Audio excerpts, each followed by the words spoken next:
আমার এক ভাই বলছে তোমার প্রোম্যাক্স মিডিয়া তো আমি ইউটিউবে সার্চ দিয়ে পাই না।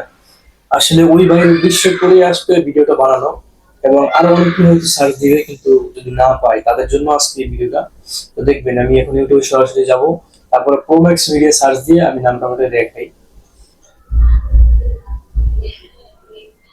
তো সরাসরি ইউটিউব যাওয়ার পরে আমরা এখন ইউটিউবে চলে যাচ্ছি।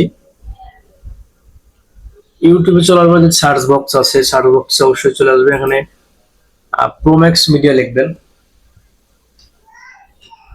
PRO। অবশ্যই আমাদের স্ক্রিনে এটা লেখা আছে। তো এই যে আমার এখানে লেখা আছে, দেখেন দেখা যাচ্ছে কিনা। এই যে খুব সুন্দর করে লেখা আছে প্রোম্যাক্স মিডিয়া 24/9। এখানে আমরা যদি চলে যাই তাহলে দেখেন এই যে আমাদের লোগোটা দেখেন, এখানে কিন্তু আরো অনেক আছে, প্রোম্যাক্স, মনির, প্রোম্যাক্স, আর অসংখ্য পেজ আছে, কিন্তু আমাদের লোগোটা দেখেন, এটা হচ্ছে আমাদের লোগো। এই যে এটা হচ্ছে আমাদের লোগো, প্রোম্যাক্স মিডিয়া 24/9। তো প্রোম্যাক্স মিডিয়া 24/9 যখন আপনি এটা যখন আপনি সার্চ দিবেন তাহলে কিন্তু সবার প্রথমে কিন্তু প্রোম্যাক্স মিডিয়াটা চলে আসবে। আশা করি আপনারা পাবেন।